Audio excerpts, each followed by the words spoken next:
¿Cómo están? Bienvenidas, bienvenidos al escenario del poder. Comienza Stock disponible por Vía X.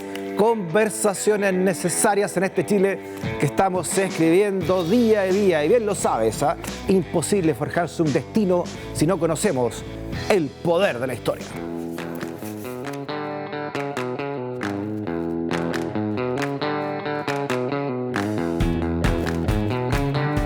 ¡Suena la campana! Está tímida la campana, profesor, por lo menos aquí en el estudio, ¿ah? Sí. Le falta energía. Te la luz cortada. Le cortaron la luz, cojo la campana, así que va subiendo así de a poco. La viene adormilado, legañoso. Profesor. Señor. El acto coletero. Venga para acá. Y tradicional, su manzana. Mi manzanita, vamos. Hoy ha recibido hartas manzanas en Macul. Estuvimos en la feria de Macul. Sí, así en la es. historia en gira, gracias a todo Macul.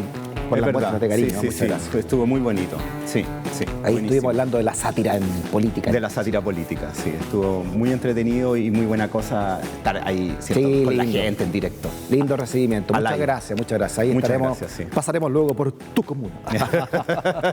En la gira del Stock. Ya, profesor. Oiga, hoy día debuta una sección. Sí. La pizarra del profesor La pizarra del Peralta, donde nos va a escribir el tema de hoy, que tratará la clase. Atención, niñas y niños. Pongan, pero mucha atención, profesor. ¿De qué será la clase de hoy? Trata de escribir en castellano, ¿sí, profesora? Está horrible. Yo estoy acostumbrado a estas alturas No a se escribir preocupe, tenemos hasta el jueves, profesor, para que escriba ahí. Como... Ahí lo traduce. Ya. No se cachará. Ahora se escribe con plumón, no con Sí. tiza, entonces uno está un poco acostumbrado. El servicio. A ver, muéstralo a la cámara, Claro, por favor, es un profesor. asco, ¿no? Vamos a hacer una banderita. Yo hago dibujitos también, ¿eh? Pero esta no es la ocasión. ¿no? Ya. Lo suyo no es la caligrafía, profesor. No, de hecho, cuando era chico fui diagnosticado de Dixleso.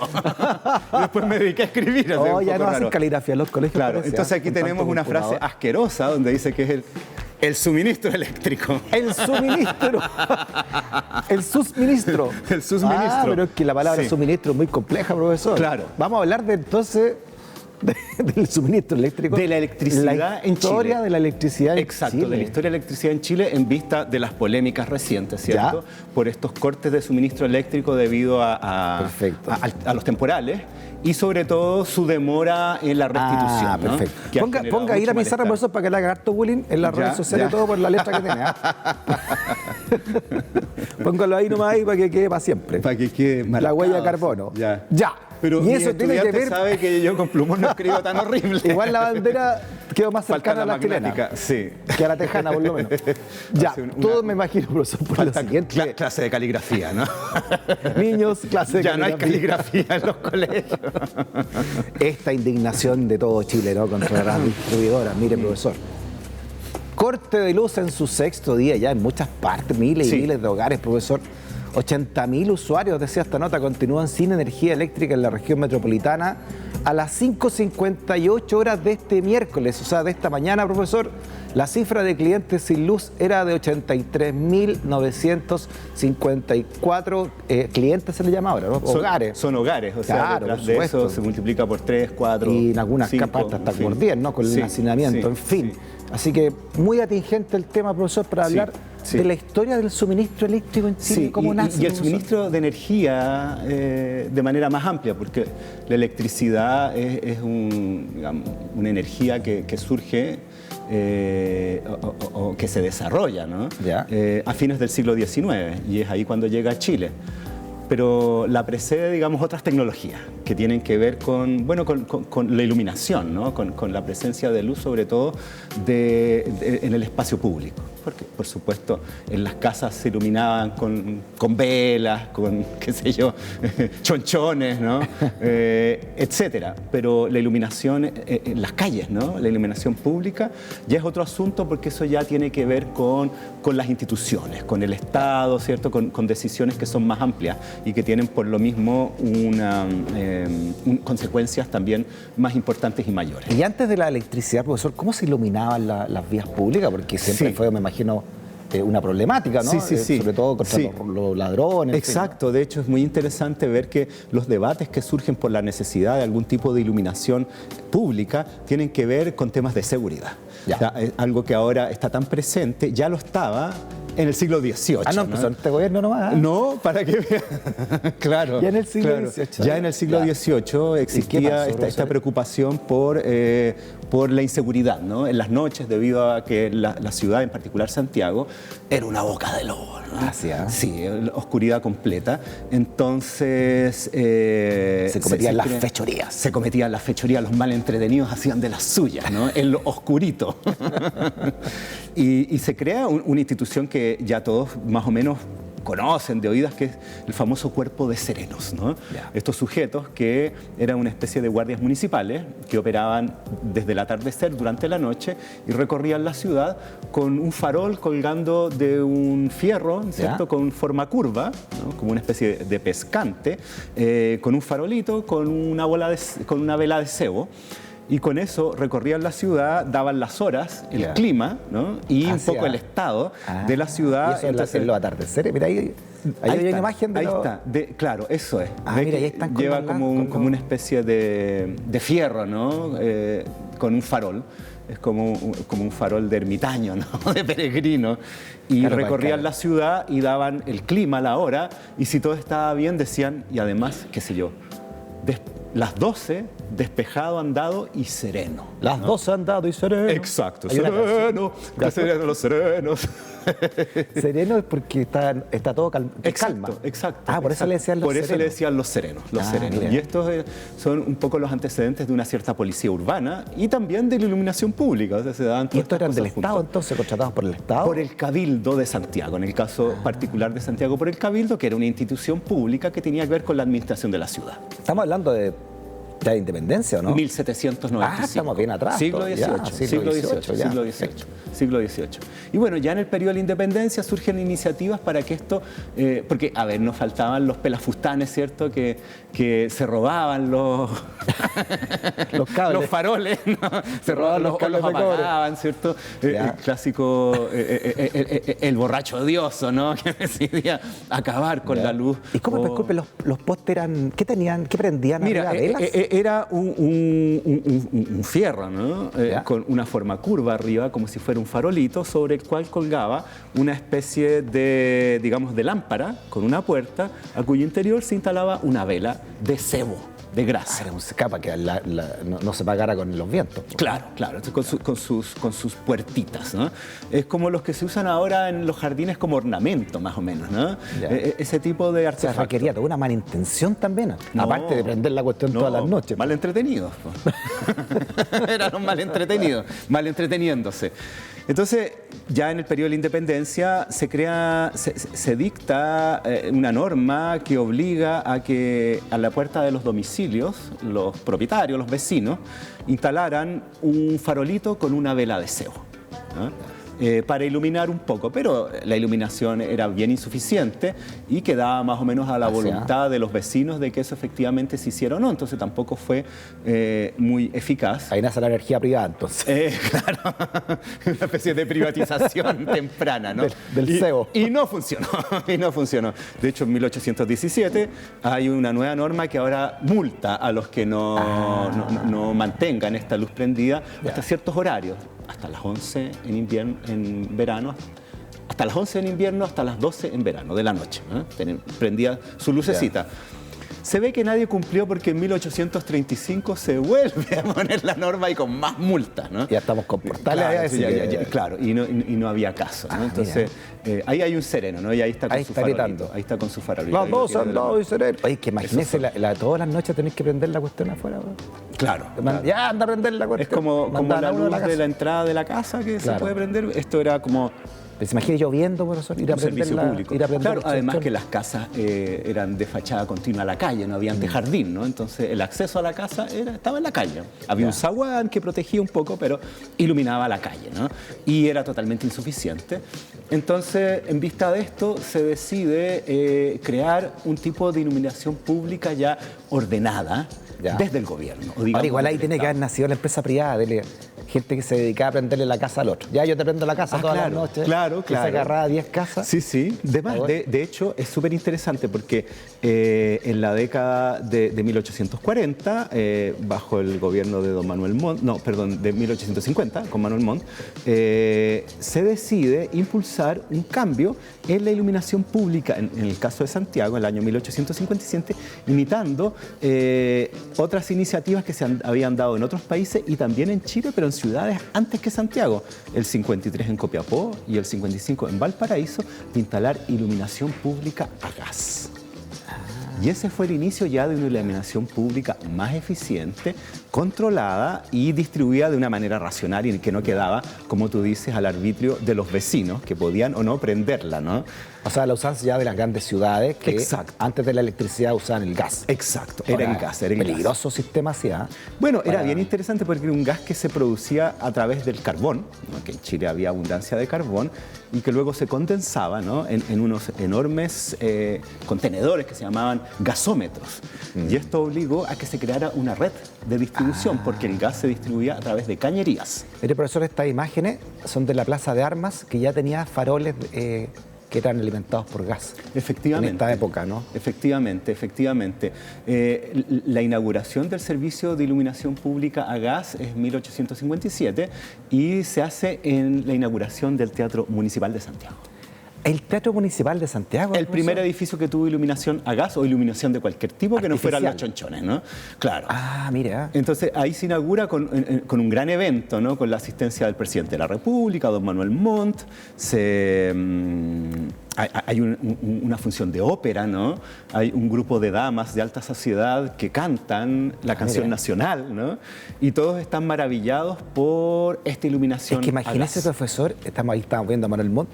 Lo impresionante que debió haber sido cuando por primera vez se prendió el Teatro Municipal con ese tipo de energía. Es súper interesante porque tenían una forma de medida de la cantidad de energía que daban estas lámparas a gas por un número de velas, ¿no? Claro. O sea, un número tal era la cantidad de velas y efectivamente una lámpara a gas iluminaba lo que muchas velas. Se traducían velas. Se traducían velas. Lo que equivale a 15 velas, a 40 velas. Y esto se instala en el Teatro Municipal bajo los palcos y todos quedan impactadísimos, ¿no? Veamos una foto de hoy del Teatro Municipal, profesor, y imaginémonos que estamos 1850 y tanto. 1857, 1856. Mire, profesor, aquí estamos. Mire, aquí esto fue el 2017 cuando cumplía 160 años el Teatro Municipal. Perfecto. Esa es la iluminación, por supuesto, moderna. Pero no, eléctrica, claro. Así, esplendoroso en esa inauguración de 1857 con el gas. ¿Eh? Con ahí la ópera Hernani. Hernani fue. Y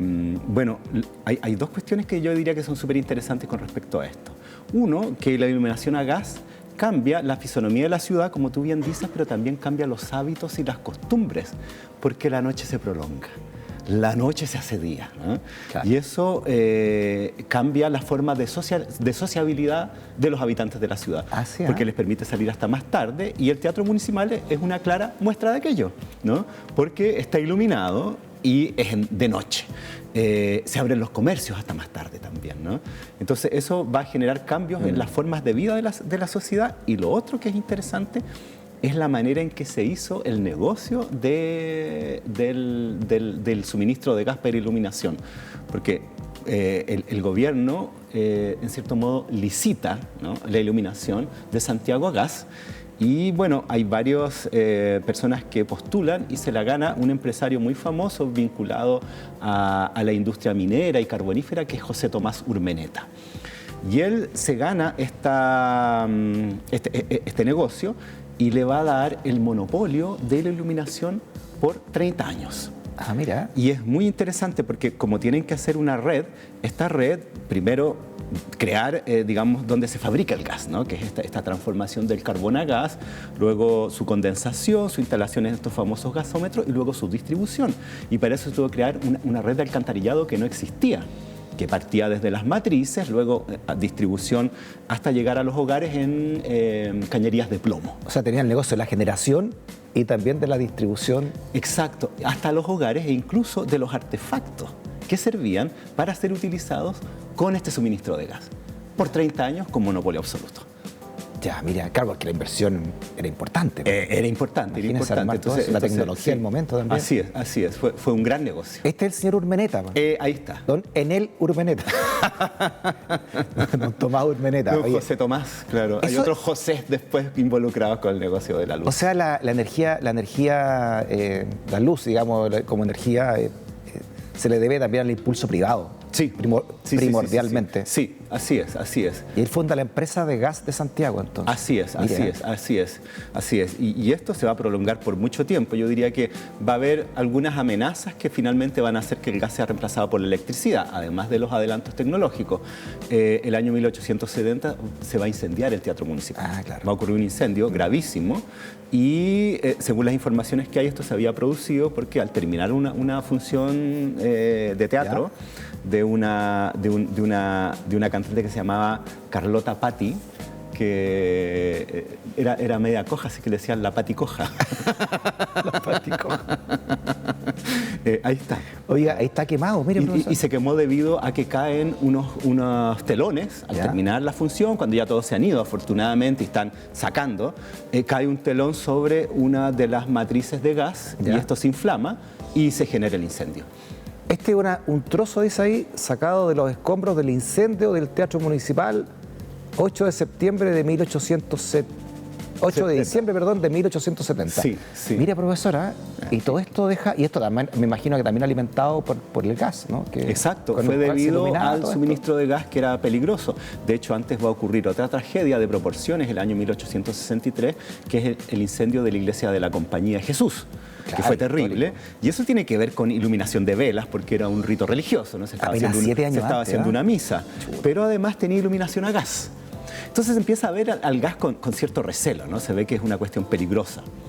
Y por otro lado, surge la energía eléctrica, ¿no? Hacia fines del siglo XIX, y eso va a generar de que haya unos primeros ensayos de suministro de energía eléctrica aún muy tímidos y también desde la empresa privada. Todo eso golpeó, ¿eh? Exacto. Claro, en esa época se hizo la primera central hidroeléctrica ya en Estados Unidos, hacia fines del siglo XIX. Claro, así es. Acá llega bastante temprano el suministro eléctrico, el año 1883, y es muy interesante porque es apenas terminada la Guerra del Pacífico, en un momento en que Chile estaba en un momento histórico, valga la redundancia, como de esplendor, ¿no? Habían triunfado la Guerra del Pacífico, había un proceso de expansión nacional, territorial, muy importante, que amplía el territorio al doble, ¿no? Ese es el tamaño que tiene, y con una gran riqueza, y es el año 1883 que debuta la energía eléctrica en iluminación en Chile. ¿El 83? En 1883. O sea, fuimos medios pioneros, al menos en Latinoamérica. Sí, así es. ¿Y cómo debuta la energía eléctrica, profesor? Bueno, con 2 faroles en la Plaza de Armas. ¿En la Plaza de Armas? En la Plaza de Armas. 2 farolitos en la Plaza de Armas con una serie de ampolletas frente al edificio de la Intendencia y el entonces Portal McClure, ¿no? Ese va a ser el inicio de... o sea, todos los portales que están alrededor de la Plaza de Armas. Había varios portales. Lo que pasa es que han sido... derruidos y reemplazados por otros, pero siempre han sido portales. Está el portal Bulnes, el portal McClure, en fin, una serie de portales, más o menos el mismo estilo de los de ahora. Y este fue uno de los tantos que hubo. Tuvo el portal de Sierra Bella, que es de la época de la colonia, en fin. Entonces, es en este sector, que era sin duda en esa época el más importante de Santiago, donde se funda la ciudad, donde debuta la energía eléctrica en el espacio público. Mira, profesora, ¿y cómo se llegó a gestionar? ¿Cómo llegó a ser realidad entonces la energía eléctrica tan poco tiempo después, como decíamos? Claro, mira, hay varios elementos. Estas son iniciativas privadas. De hecho, 2 años después, el año 85, se utiliza el suministro de energía eléctrica para iluminar una casa particular, que es el domicilio de un caballero muy adinerado, que era don Víctor Echaurren, que hace una gran fiesta. Y en esa fiesta se ilumina con energía eléctrica. Y es el gran evento de la época, ¿no? Donde todos asisten y se cuenta en las crónicas que la gente, los vecinos de la ciudad, se paraban frente a esa casa a ver las luces. Oiga, ¿no? Y salió hasta en el diario. En el principal diario de la época, mira, el ferrocarril. El ferrocarril. Mire lo que decía. A ver. Gran baile de fantasía, decía el diario El Ferrocarril. Septiembre de 1885. Se hacen activos arreglos para el baile de fantasía que dará en su casa del 18, así ponían 18, el señor Víctor Echaurren Valero la noche del jueves 24 del presente. Desde hace días una legión de operarios se ocupa de transformar esa morada en una verdadera mansión de hadas digna de las 1001 noches. En la calle 18, ahí están todas las mansiones. Claro, efectivamente. Todavía quedan esas entradas de carruaje. Sí, bueno, la riqueza del salitre, ¿no? Ahí se está expresando en ese tipo de cosas. Entonces, ahí está la primera, digamos, iluminación privada particular, y posteriormente a eso... Mire, disculpe, profesor, ahí está Echaurren, la esposa. Mira. Ella es la que está de cumpleaños, ¿no? En esta, que le hicieron esta Vaya festoca. celebración. Vaya celebración del señor, ahí, Y gran esto marido. era en la calle 18, 620, profesor, y ya no está la casa. ¿No? La mansión se la pidieron. Hay un edificio ahora, la al volaron. menos uno se mete al Google, Ya. pone 620, 18 Y y hay un edificio. Un edificio moderno. Pero estas son ilustraciones de cómo fue la festoca, profesor. Buena fiesta, ¿eh? Estuvo buena esa y fiesta. bien iluminada. Claro, dice que había estrellas afuera, escudos de Chile, ¿no? Toda clase de cosas para Mira, profesor, conmemorar la déjeme ocasión. leerle cómo fue iluminar, cómo decía el diario de la época. A ver. Mire, dice: la casa fue iluminada con luces eléctricas, donde destacaba un sol dorado. Dos estrellas en la reja perimetral y una fachada con decenas de ampolletas encendidas de esta revolucionaria tecnología, y en el centro una serie de luces de gas que formaban un escudo chileno, bien patriótica. Sí. Pero también con gas, ¿te fijas? Claro.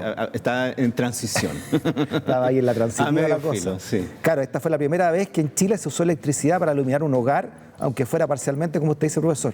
Porque había un motorcito que había importado el señor Echaurren también. Claro. Así Porque es. nos trae ampolletas, ¿no? Pues, debe iluminar toda la casa. Pero muy orgulloso. Mira, era linda la casa, profesor. Sí, la media casa. Y esto lo echaron abajo por un edificio, profesor. Bueno, Habían tantas, 18, ¿no? ¿eh? Sí. Aquí vivía la clase alta chilena. Efectivamente, claro. O sea, se van desplazando. Primero el sector céntrico, Van arrancando para los cerros. Plaza de Armas, luego 18, y bien, bueno, en fin, ahí, claro, cada vez más a los extramuros.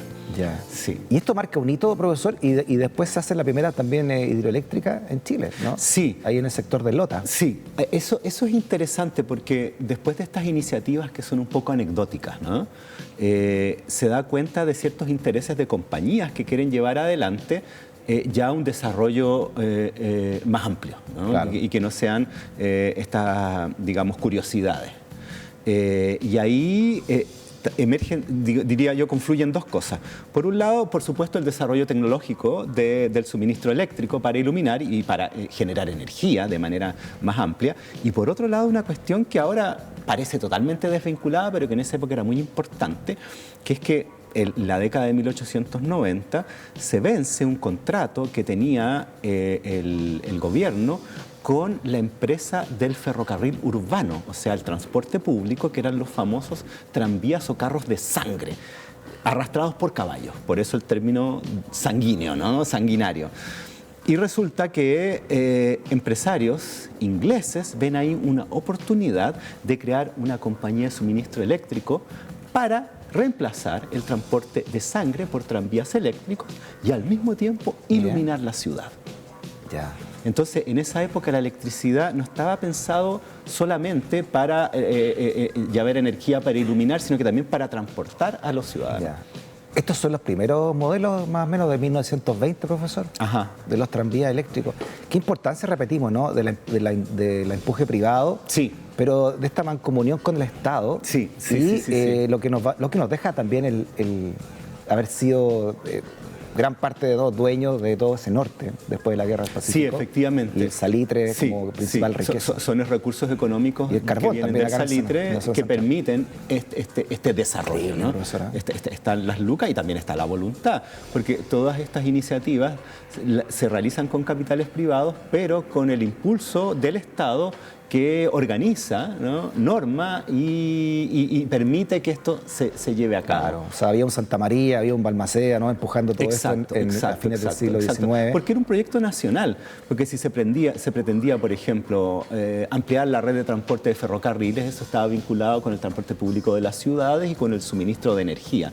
Entonces son proyectos nacionales muy ambiciosos que difícilmente la empresa privada puede acometer porque requiere mucho capital, claro, y porque las ganancias demoran mucho tiempo en llegar de vuelta, sí, lo cual a los empresarios no les conviene porque necesitarían unas enormes espaldas para poder resistir finalmente la llegada de esa ganancia. No sé si puedes mostrar la foto nueva de Chivilingo, que es la primera, no sé si alguien quiere ir a visitarla, profesor, porque ahora es una pieza de museo, Chivilingo. Sí. ¿Cómo va creciendo entonces este sistema eléctrico, profesor? Porque ya, miren las imágenes que tenemos de los primeros cableados en la región metropolitana, ¿no? Ajá. Aquí están levantando los postes.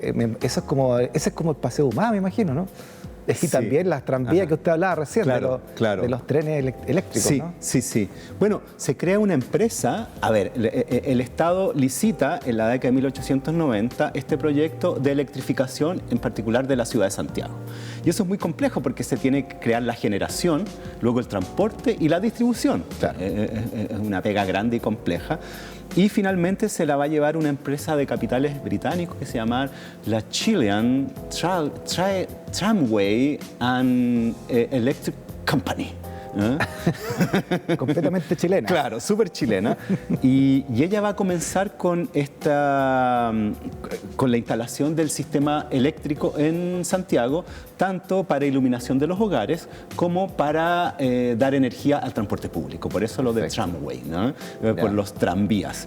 Y ahí va a empezar a cambiar nuevamente el paisaje, así como gracias a la iluminación a gas, la noche se hace día, por decirlo de algún modo, y cambian los hábitos de los chilenos. Con posterioridad va a cambiar el paisaje porque se van a levantar estos tan, digamos, vilipendiados actualmente cables, ¿no? Los postes con los cables. Eso era algo que no existía en el paisaje urbano y a partir de la década de 1890 se van a empezar a levantar estos cables. Sí, porque recién hablábamos, profesor, de esta fiesta que lleva la electricidad de manera más que simbólica a una casa. Era una mansión, pero era una casa, al fin y al cabo. Todo lo que también significó a partir de eso, años después, el ordenamiento social a partir del uso del electrodoméstico, por ejemplo. Ah, claro. No, eso es súper fascinante porque así como la empresa de gas de José Tomás Meneta vendía todos los elementos que podían ser conectados, ¿cierto?, al suministro de gas, va a ocurrir algo similar con el suministro eléctrico.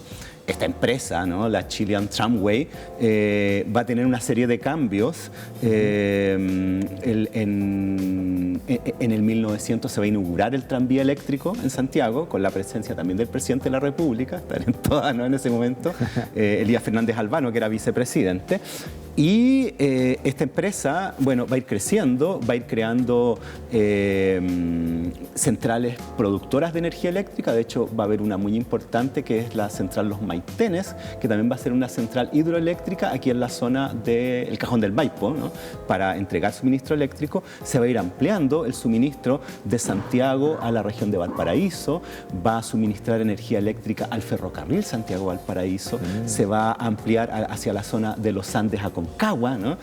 Y esto va a llevar a que el año 1921 la Chilean Tramway se fusione con una empresa chilena que se crea en 1919 que va a competir con esta empresa británica, y el año 21 la fusión de estas dos empresas va a crear Chilectra. Ay, ahí nace Chilectra. Ahí nace Chilectra. Ese año nace Chilectra.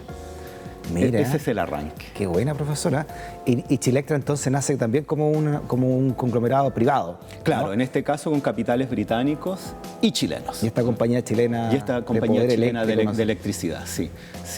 Además, Chile aquí tenía porque hoy día está separada la generación con la transmisión y la distribución. Son tres áreas distintas, tres tipos de empresas distintas, claro, en el día de hoy, pero ahí las hacían todas, ¿no? Ahí las hacían todas. Generación, transmisión, distribución. Sí. Ahora, eso con el tiempo se va a ver insuficiente, no solo en relación a estas distintas etapas, ¿no?, de lo que es la energía eléctrica y su llegada a los hogares o a los consumidores, sino que también su distribución a nivel nacional. Eso es súper interesante porque el año 1931 se va a crear una norma que tiene que ver con la energía eléctrica. Mire, por favor, disculpe, este se llama Palacio de la Luz, donde sí. operaba Chilectra. Sí, sí. Aquí estaba la sede de Chilectra. Esto es 1929. Sí, sí. Y luz, sí. fuerza y calor tenía el lema arriba en el edificio. Buen lema. Buena. 1929, sí, 100 años. Hay un gran impulso del tema de la distribución de electricidad en los años 20. Esta empresa, el Chilectra, que se crea el 21, a partir de eso se va a expandir, ¿no? Se va a expandir de manera muy acelerada. Los locos años 20. Exacto, eso sí. Y en medio de toda una polémica política. Mire, esto a la par de lo político, ¿no? Sí. Estamos con Alessandri, que entra, que lo sacan, que se pone Ibáñez, dictadura. De hecho, la etapa, digamos, yo diría, de esplendor de esta empresa es durante el gobierno de Ibáñez, porque esa casa, ese Palacio de la Luz, va a existir entre 1927 y 1931, que es exactamente el periodo de la dictadura de Ibáñez. Oh, mire, Ahumada con compañía. Ahí, sí, pleno centro. Mira. O sea, frente a la Plaza de Armas, ¿no? Nuevamente la Plaza de Armas. Ahumada con Y compañía. es súper interesante pensar que ese edificio, que era el Palacio de la Luz, era el edificio o la tienda de Chilectra donde se vendían los electrodomésticos.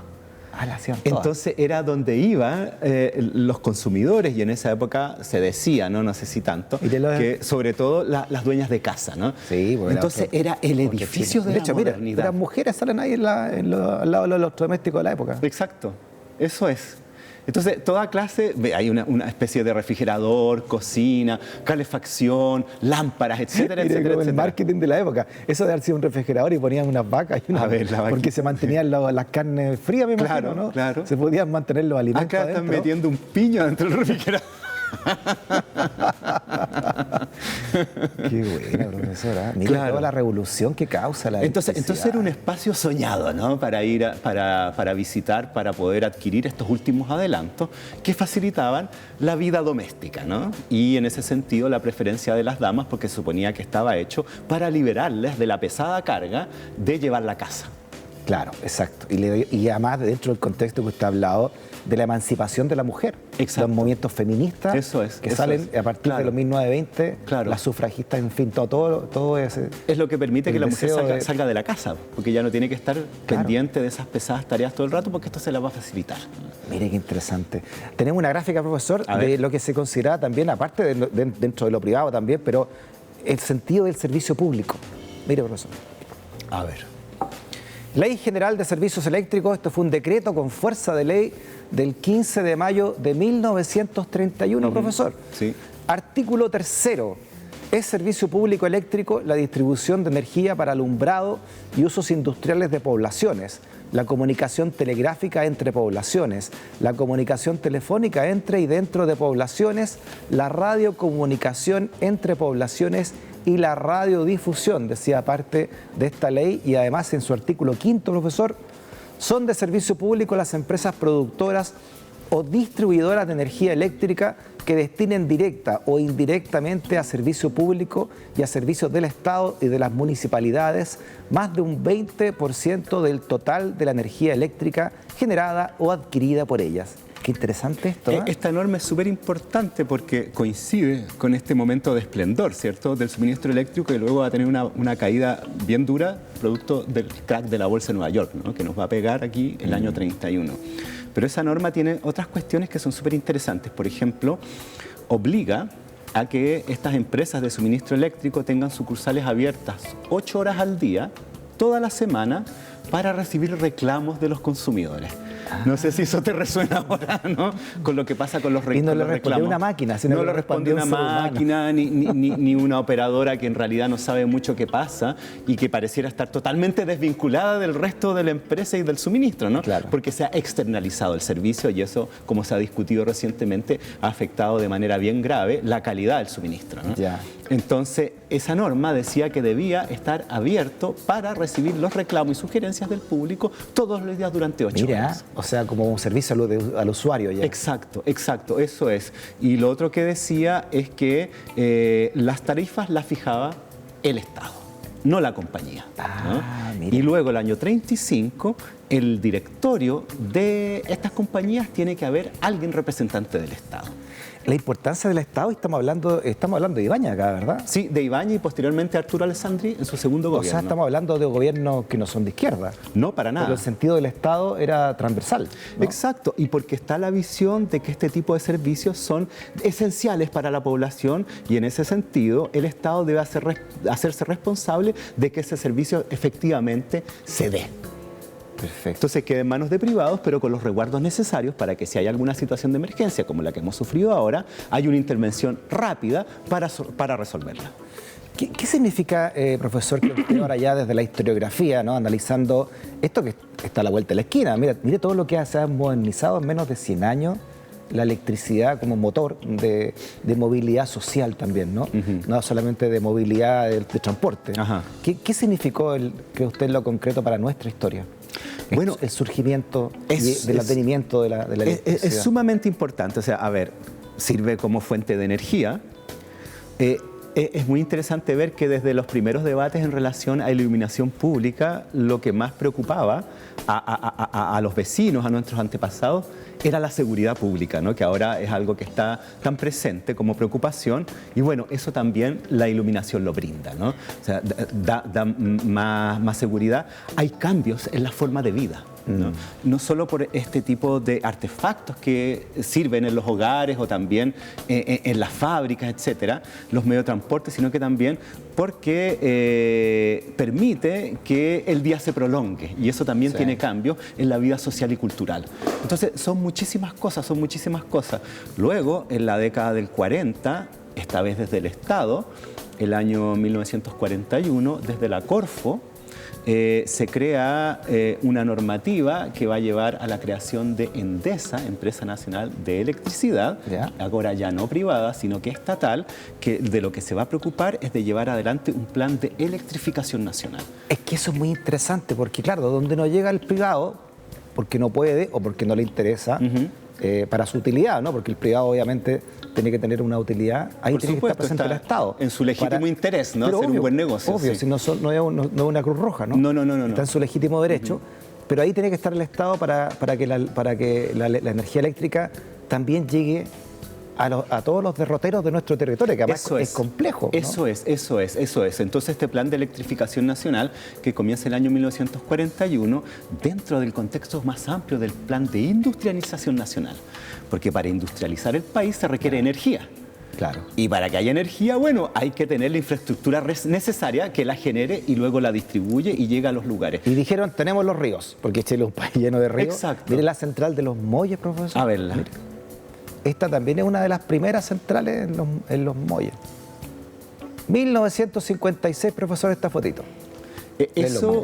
Todas esas centrales tienen que ver con este plan de electrificación nacional. Mucha ingeniería, ¿eh? Sí, no, es extraordinario. Y lo otro que hace, como tú bien decías, es llevar, por ejemplo, la electricidad a los sectores rurales.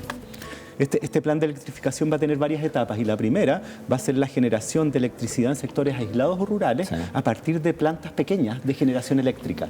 Yo una vez, profesor, a partir de lo que usted me está diciendo, me acuerdo una gran declaración del profesor José Massa, que decía que la gran riqueza de las naciones no estaba en el suelo, sino que estaba acá. Sí, pues, absolutamente. En las mentes de las personas. Sí. Imagínese esta industrialización que tuvo el país hace 100 años, todas las mentes brillantes que formó, desde la ingeniería, en fin, desde la industria. Sí, porque se requerían las personas que llevaran adelante este proceso, y fueron ingenieros y profesionales chilenos. Entonces eso fue extraordinario, magnífico, y que se mantiene hasta el día de hoy. Pero al haber destruido nuestra industria con este modelo, también destruimos un montón de posibilidades de tener precisamente esa materia prima que decía el profesor Massa.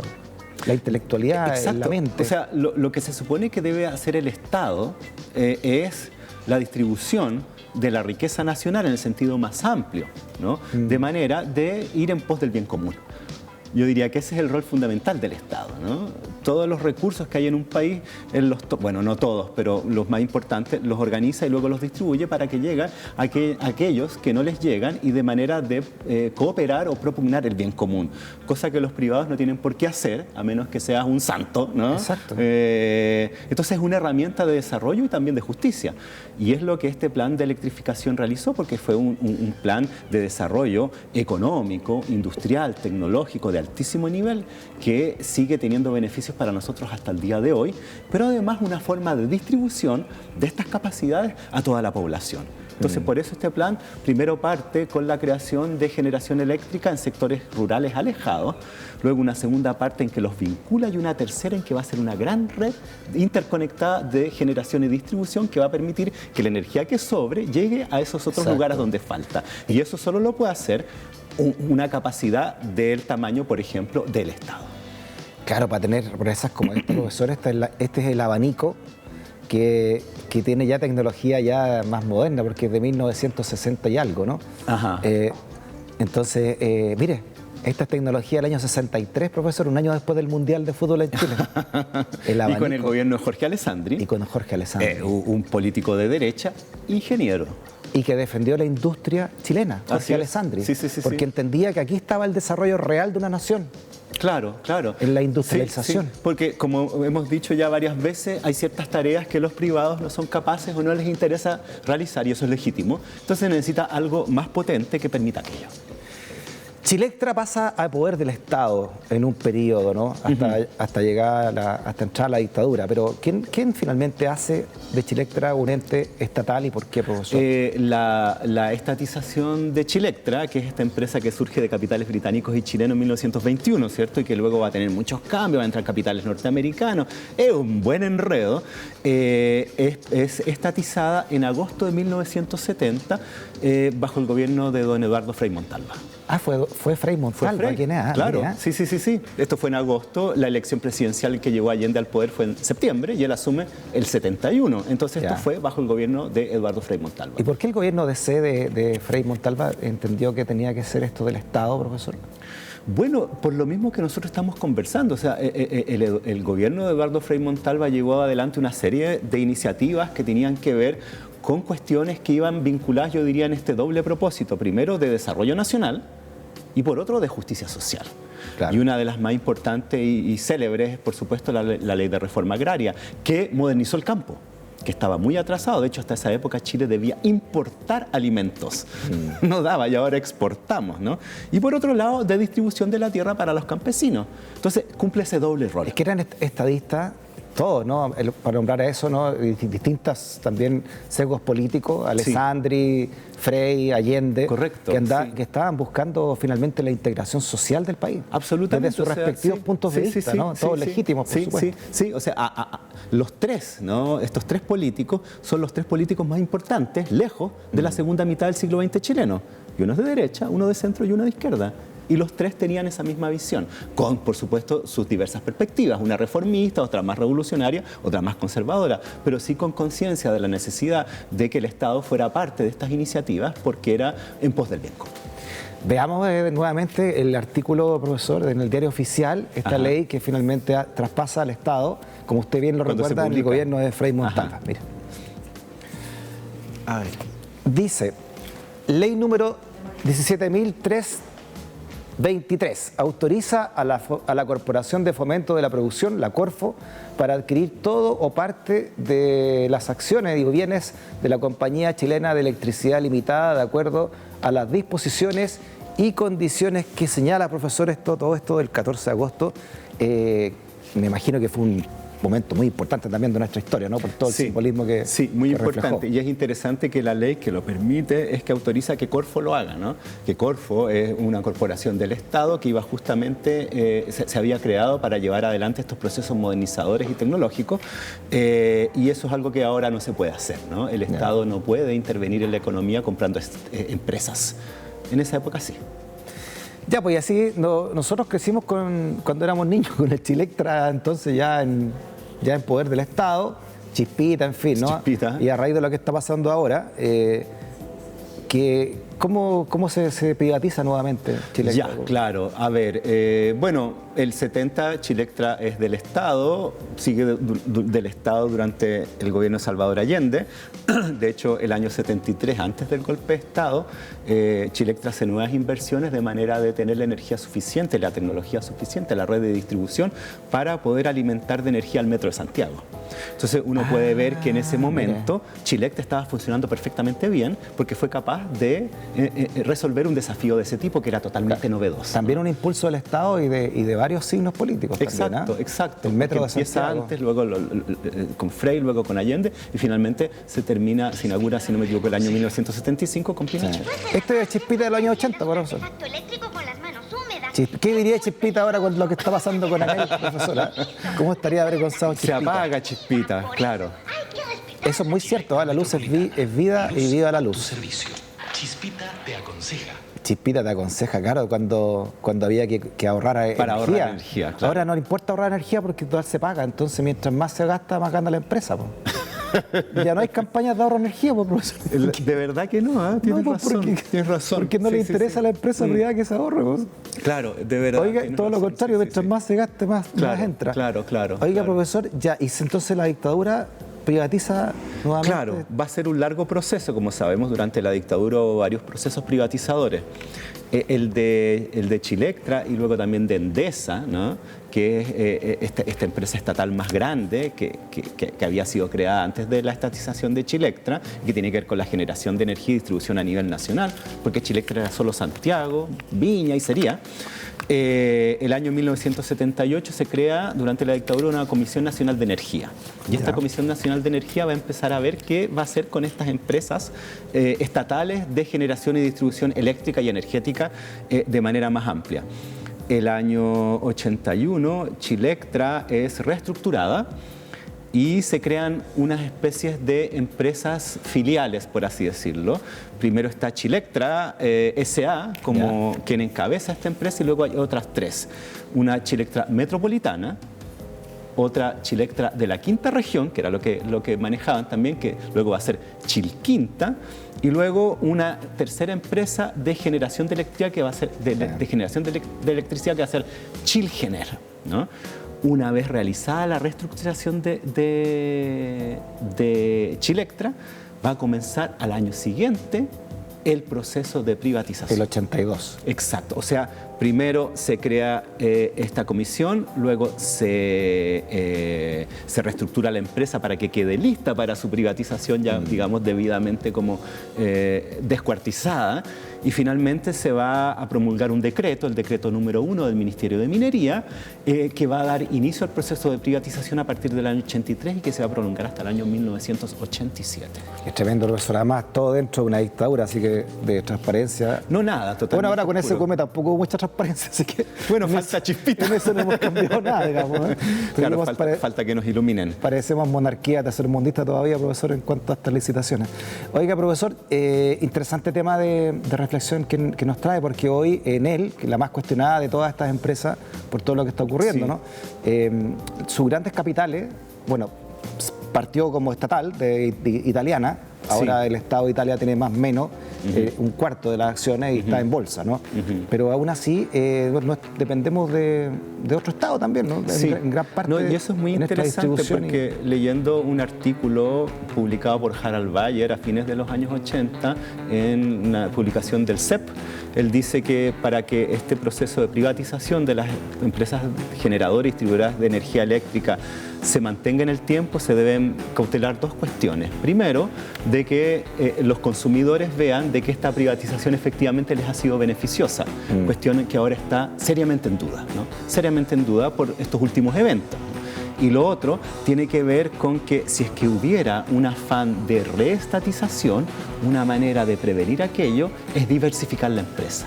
Profesor, tenemos que ir a la pausa, vamos a recreo y a la vuelta tarea para la casa, ¿no? Vamos por a las no. tareas. Sí, no, sabemos que Ya, queremos tarea para la casa. Va, las tareas. Muy bien, un recreo corto y volvemos a la escuelita, no te vayas de la cinta. Quédate ahí con nosotros. Muy bien, suena la campana. Tilín, tilín, tilín, tilín, tilín. Tilín, tilín. La campana. Es que estamos de Está vacaciones. medio anémica la Freddy. campaña, ¿no? Ya, mientras se acomodan, les quiero decir que Luis Slimin y Marcelo Valverde se reúnen para un show único e irrepetible a través de la señal de Vía X Pay-Per-View, solo para clientes VTR. Una noche de comedia en vivo donde las historias, interacciones y risas están garantizadas. Este 1 de septiembre, desde las 21 horas, en vivo, solo para clientes VTR. Compra el show a través de la sucursal virtual de VTR llamando al 600-809-1000 y también en canalviax.com. Ya, profesor, tarea para la casa. Vamos a las tareas. Este es un tema donde no hay libros sobre la historia del suministro de energía en Chile, hay pocos.